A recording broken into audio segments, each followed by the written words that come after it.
Salam, berjumpa lagi kita di dalam pembelajaran semester genap ini. Siapapun Anda, dimanapun Anda, khususnya peserta didik, mari kita tetap semangat. Harapan saya kita semua dalam lawatan Tuhan dan tetap sehat. Biarlah kita antusias untuk mengikuti pembelajaran ini. Dan sebelum kita mengikuti pembelajaran ini, yuk kita ikuti lagu ini.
Firman Tuhan di dalam Mazmur 29 ayat 1 sampai 11. Anda boleh membacanya. Penekanannya adalah hanya kepada Tuhan sajalah kemuliaan dan hormat.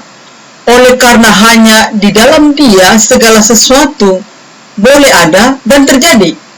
Karena itu marilah kita menyatakan segala pengharapan dan kerinduan hati hanya kepadanya. Guys, pandemi COVID-19 boleh berakhir. Belum berakhir. Duka dan derita tetap akan mewarnai hari-hari kita. Salib yang menjadi beban setiap kita harus kita pikul. Namun satu hal, harapan dan masa depan akan Tuhan genapi bagi kita yang percaya. Sebelum kita melanjutkan pembahasan materi kita, Mari kita berdoa. Terima kasih Tuhan Yesus yang baik. Segala kemuliaan, segala hormat hanya bagi Engkau. Terima kasih Tuhan Yesus atas penyertaan-Mu, perlindungan Tuhan bagi kami yang memiliki pengharapan kepada Tuhan. Terima kasih Tuhan. Hamba serahkan seluruh peserta atau siapa saja yang mengikuti pembelajaran ini, kiranya penyertaan Tuhan ada bagi mereka. Terima kasih Tuhan, dalam nama-Mu kami mengucap syukur dan berdoa. Amin. Kita akan melanjutkan pembelajaran kita.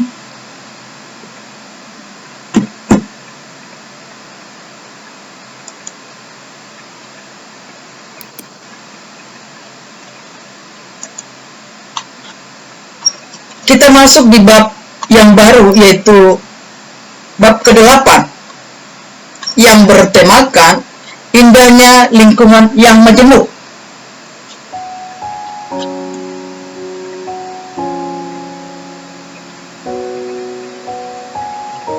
Bahan Alkitab di sini ada, yaitu Yakobus. Mari kita sama-sama membuka Yakobus pasal 3 ayat yang ke-16.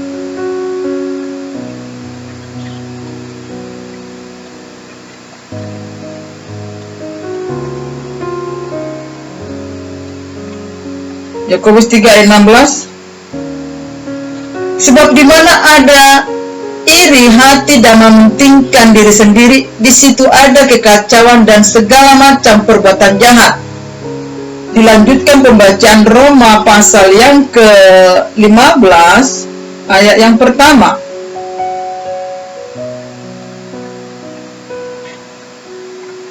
Dikatakan firman-Nya, kita wajib menambah kelemahan orang yang tidak kuat, dan jangan kita mencari kesenangan kita sendiri. Itu ayat referensinya. Yang penting juga di sini adalah kita mengerti, untuk kelanjutan dari pembahasan ini adalah ada dua di sini yang patut harus kita pahami, yaitu kompetensi dasar dan indikatornya. Di mana di sini ada beberapa poin tentang KD-nya, yaitu mensyukuri teladan Yesus Kristus dalam hal toleransi antar manusia pada umumnya dan secara khusus antar umat beragama. Di sini juga dikatakan memiliki sikap toleran antara manusia dan pada umumnya secara khusus antara umat beragama, sesuai dengan ajaran yang Yesus Kristus ajarkan bagi kita sebagai orang percaya. Selanjutnya juga menguraikan berbagai sikap manusia antar umumnya, dan ini khususnya pada antar umat beragama yang diajarkan Tuhan Yesus. Yang selanjutnya menerapkan sikap toleran antara manusia pada umumnya dan secara khusus antara umat beragama berdasarkan ajaran Yesus Kristus. Nah, hal ini juga indikator kepada peserta yang harus dipahami sebagai pencapaian dari apa yang dipelajari, yaitu mampu menjelaskan berbagai konteks kemajemukan yang ada di Indonesia.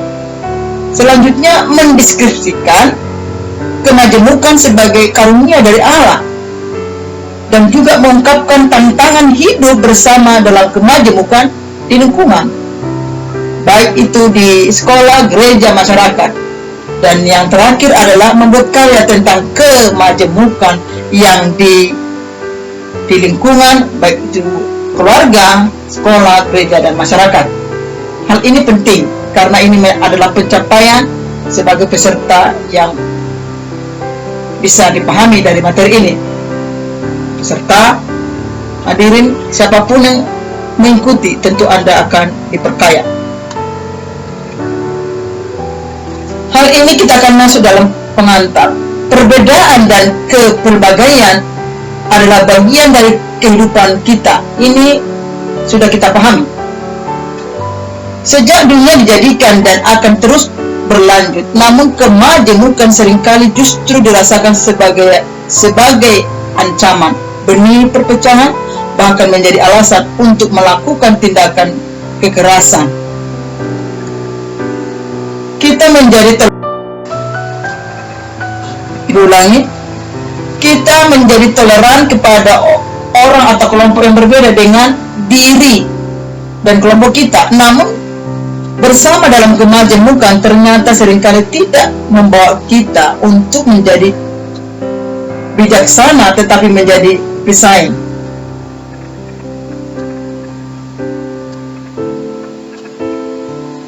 Pesaing, bahkan musuh bagi sesama. Hidup bersama dengan orang lain memang memiliki tantangan sendiri bagi setiap individu. Karena pada dasarnya manusia berbeda satu sama lain, ya. Karena kita diciptakan Tuhan pun memiliki perbedaan, baik laki-laki maupun perempuan, itu jelas. Tuhan tidak pernah menciptakan para bencong. Yang pasti dalam catatan firman Tuhan, manusia diciptakan Tuhan segambar dan serupa, dan hanya ada dua jenis kelamin, perempuan dan laki-laki.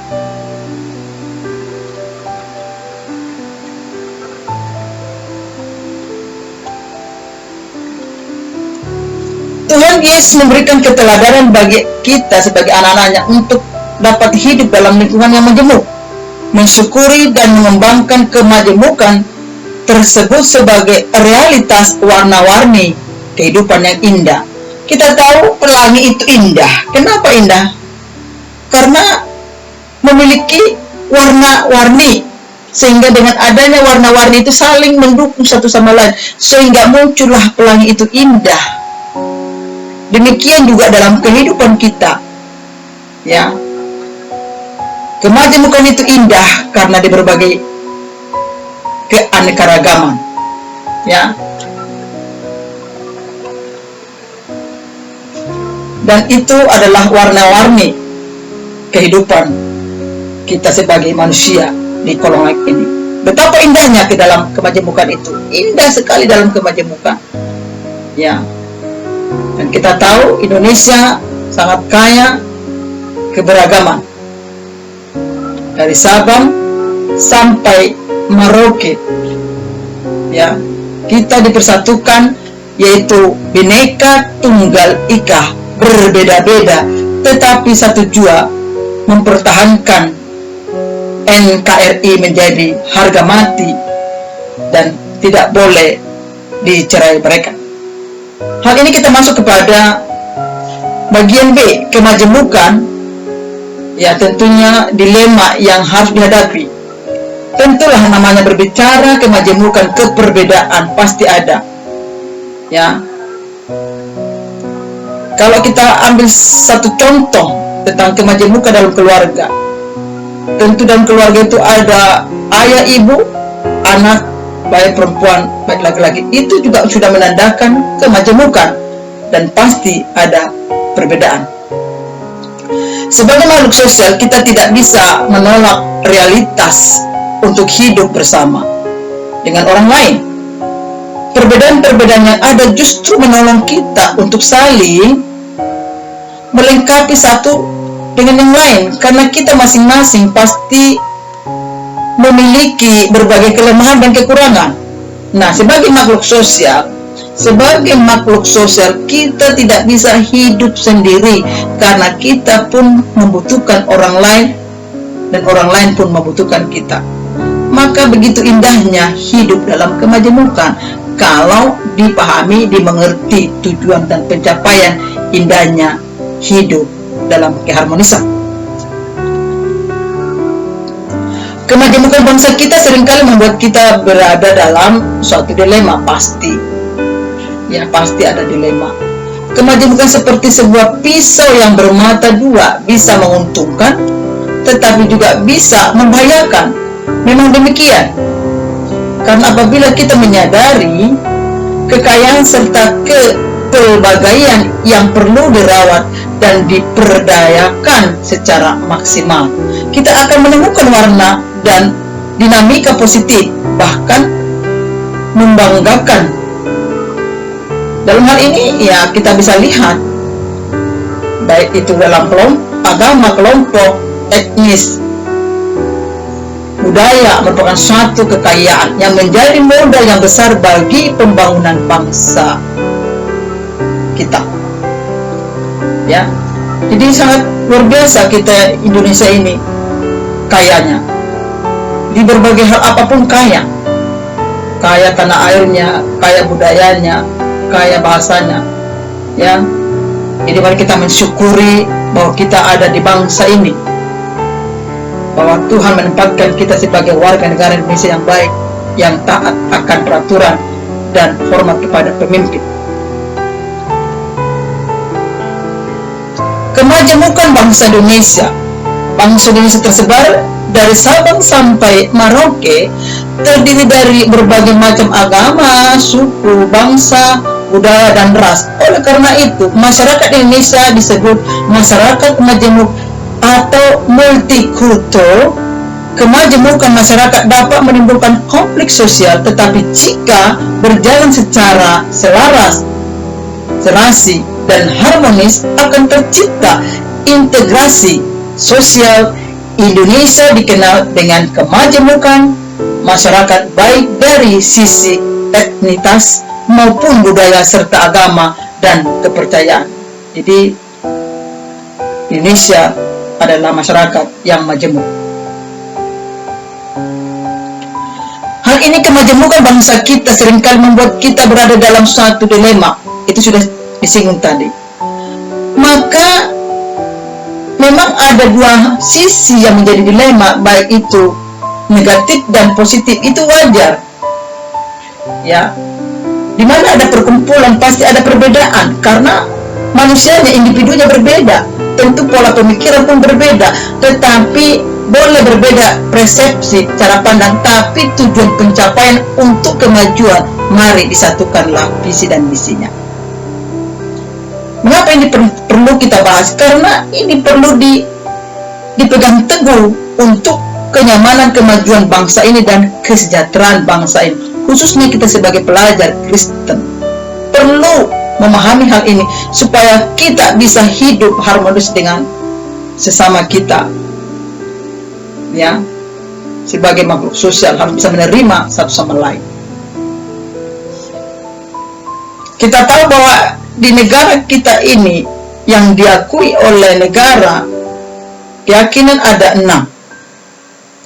Maka dengan ini kita mari saling bergandengan tangan, saling mendukung satu sama lain, berbicara tentang keimanan, berbicara tentang kepercayaan itu kembali kepada pribadi masing-masing. Maka dengan ini mari kita jalin toleransi umat beragama supaya kita tetap kokoh satu di bangsa ini. Hal ini tujuan itu kita membutuhkan pendidikan dan menghormati realitas kemajemukan. Memang ini penting sekali, makanya Ibu sampaikan kepada peserta didik atau siapapun yang mendengarkan ini, mari kita sungguh-sungguh dibekali pemahaman tentang bagaimana memahami kemajemukan Indonesia ini, supaya diantara kita tidak ada mencurigai satu sama lain tentang keyakinan, tentang agama yang sudah ditetapkan oleh negara ini. Satu sama lain harus saling menjalin toleransi umat beragama.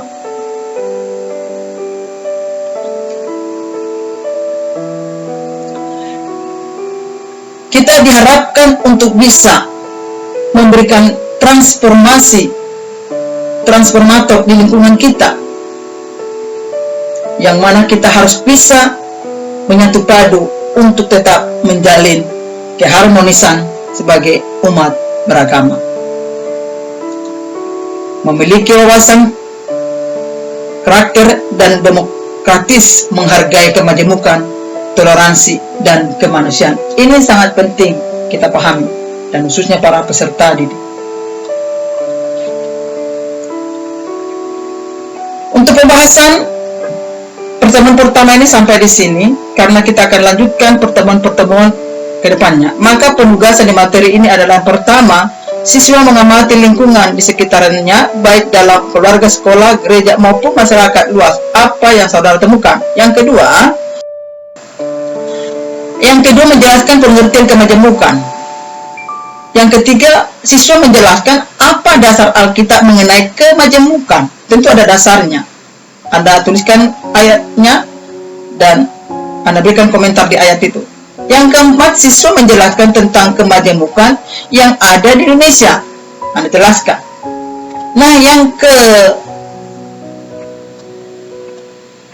kelima, siswa memberikan pemahaman dampak baik, negatif, dan positif dari kemajemukan yang ada di Indonesia. Hal ini, penugasan yang kelima ini, Anda kirimkan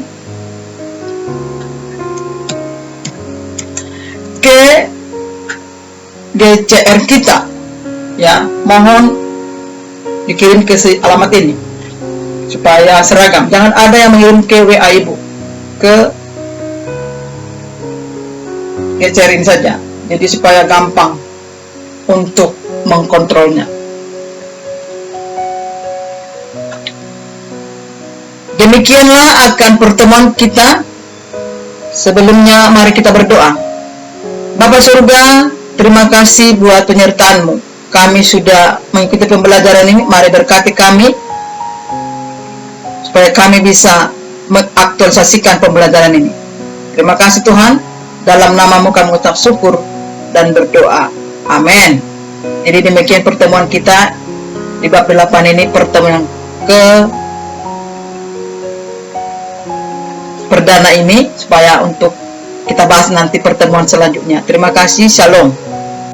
Demikianlah pemaparan materi bab 8. Kiranya kita sama-sama diberkati dan biarlah kita menjadi pelaku-pelaku firman. Terima kasih. Tuhan Yesus memberkati kita semua. Shalom.